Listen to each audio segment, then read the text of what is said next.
Seal মারা হলো এবং সেগুলো পানিতে ভাসানো হলো, এটি কি আসলে বিচ্ছিন্ন ঘটনা? একজন সাংবাদিক হিসেবে আপনার মন্তব্য জানতে চাচ্ছি।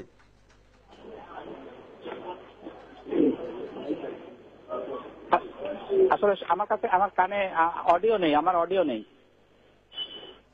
দুলাল, প্রশ্নটি আমি আবারও করছি।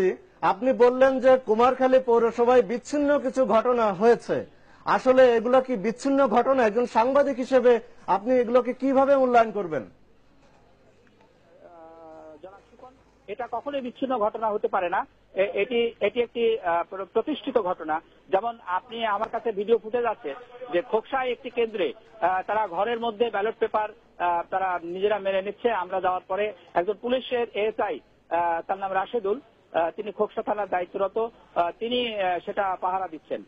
এটা আমাদের দর্শনে পড়েছে। যখন উনি ক্যামেরা দেখেছেন তখন ওখান থেকে আমাদেরকে সরে যেতে বলেন এবং এক পর্যায়ে আমরা তার পরিস্থিতি হিসেবে আমরা সরে আসি। এরকম বেশ কয়েকটি জায়গায় আমাদের নজরে পড়েছে। তারপরে খোকসাতে আরো বেশ কয়েকজন ভোটার আমাদের কাছে তাদের রেকর্ড আছে, ইন্টারভিউ আছে, তারা অভিযোগ করেছেন যে তারা কেন্দ্রে যে দেখেছেন যে তাদের ভোট আগে থেকে। দুলাল, আপনার বক্তব্য আমরা বুঝতে পেরেছি, আশা করি দর্শকরাও বুঝতে পেরেছে।